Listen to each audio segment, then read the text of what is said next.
ആഘോഷം വരവായി ഉലകത്തിൻ പല കോണിൽ ഉയരേകും വീരായി.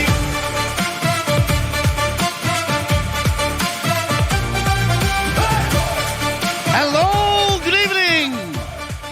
Viva España. Vamos, Argentina. പ്രിയപ്പെട്ട പ്രേക്ഷകരെ, വിവ എസ്പാന വാമോസ് അർജന്റീന. ലോകം മുഴുവൻ രണ്ട് മന്ത്രങ്ങളിലേക്ക് മാറുന്നു. ഈ ലോകം ഒരു ഫുഡ് ഗോളമായി മാറുന്നു. 5 ബില്യൺ ആളുകളാണ് ലോകമെമ്പാടും കഴിഞ്ഞ ലോകകപ്പ് വീക്ഷിച്ചത്. ഇതവിടെ അത് കൂടുമോ കുറയുമോ കണക്കുകളൊക്കെ വരാനിരിക്കുന്നേ ഉള്ളൂ. പക്ഷെ നോക്കൂ, സ്റ്റേഡിയം സജ്ജമാണ്, ലോകമെമ്പാടുമുള്ള ആരാധകർ തയ്യാറാണ്. ഇനി വളരെ കുറച്ച് മണിക്കൂറുകൾ മാത്രമാണ്. ആവേശത്തിന് അല്ലതല്ലെന്ന് കേൾക്കാം അല്ലെ. ന്യൂജേഴ്സിയിൽ മെറ്റ്കാഫിലാണ് മത്സരം നടക്കുന്നതെങ്കിലും നെഞ്ചിടിപ്പുത പ്രിയപ്പെട്ട പ്രേക്ഷകരെ ഈ കൊച്ചു കേരളത്തിൽ മാത്രമല്ല ലോകമെമ്പാടുമുണ്ട്. അതുകൊണ്ടാണ് ഞാൻ പറഞ്ഞത്, ലോകം ഒരു ഫുഡ് ഗോളമായി മാറിക്കഴിഞ്ഞിരിക്കുന്നു. നമ്മളിൽ ഓരോരുത്തരും ലമീൻ യമാലും മെസ്സിയും ഒക്കെയായി മാറിക്കഴിഞ്ഞിരിക്കുകയാണ്. മാത്രമല്ല ഈ ഇക്കുറി വലിയ പ്രത്യേകതകളുണ്ട്. വളരെ വൈകാരികമായ ഒരു നിമിഷമായിട്ട് അത് മാറുന്നു അല്ലേ?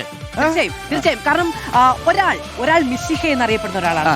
ഒരാൾ മിശിഹ ജ്ഞാനസ്നാനം ചെയ്യിച്ചൊരു കുഞ്ഞായിരുന്നു. 19 വർഷക്കാലം വീണ്ടും ഒരു 19 വയസ്സുകാരൻ. 19 വയസ്സിന് പ്രത്യേകതയുണ്ട്. മെസ്സിയുടെ കളിക്കാലമായിരുന്നു അത്. മെസ്സി കളിച്ച 19 വർഷം പ്രായം മാത്രമേ ഉള്ളൂ ലമീൻ യമാലിന്. പക്ഷേ കനത്ത വെല്ലുവിളിയാണ് ഉയർത്തുന്നത് എന്നതാണ്. ഒരു മാസത്തിലേറെയായി ലോകത്തെ ആവേശത്തിന്റെ തിരമാലയിൽ മുക്കിയ മഹാമേള ഇന്ന് അവസാന അധ്യായമാണ്. കോടിക്കണക്കിന് ഹൃദയങ്ങൾ ഒരേ താളത്തിൽ മിടിക്കുന്നു. പ്രിയപ്പെട്ട പ്രേക്ഷകരെ, ഒരേ പന്തിനു ചുറ്റും ആ കണ്ണുകൾ കറങ്ങും. ഈ ബോളിന് ഏതാണ്ട് ഭൂലോകത്തിന്റെ അല്ലെ ഭൂഗോളത്തിന്റെ അതേ ഷേപ്പാണ് ഇട്ടിരിക്കുന്നത്. അതേ സ്പന്ദനം നമുക്ക് കാണാനും കഴിയും. ഈ സ്വപ്ന സഞ്ചാരം ഫൈനൽ വിസിൽ കാത്തിരിക്കുകയാണ്. മെറ്റ് ലൈഫ് സ്റ്റേഡിയത്തിൽ രണ്ട് ലോകശക്തികൾ നേർക്കുനേർ വരികയാണ്, സ്പെയിനും അർജന്റീനയും. ഇത് രണ്ട് ടീമുകളുടെ മാത്രം പോരാട്ടമല്ല, രണ്ട് ഭൂഖണ്ഡങ്ങളുടെ, ലാറ്റിൻ അമേരിക്കയുടെയും യൂറോപ്പിന്റെയും അഭിമാന പോരാട്ടമാണ്.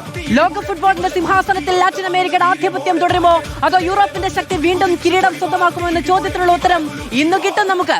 രണ്ട് ഫുട്ബോൾ സംസ്കാരങ്ങളുടെ ഏറ്റുമുട്ടൽ കൂടിയാണ്. സ്പെയിനിന്റെ കൃത്യത, അതിനൊപ്പം ശാസ്ത്രീയത ഒരു വശത്ത്, വികാരവും ആത്മാവും നിറഞ്ഞ അർജന്റീനയുടെ കാൽപന്ത് കളി മറുവശത്ത്. അല്ല, ഈ അർജന്റീനയുടെ കുപ്പായം കിട്ടു വന്നേക്കുന്ന ഉദ്ദേശം മനസ്സിലായില്ല. ഞാൻ എന്റെ എല്ലാ പ്രിയപ്പെട്ടവരും അർജന്റീന ഫാൻസ് ആണ്. ആണോ? അതുകൊണ്ട് താങ്കളും അർജന്റീന?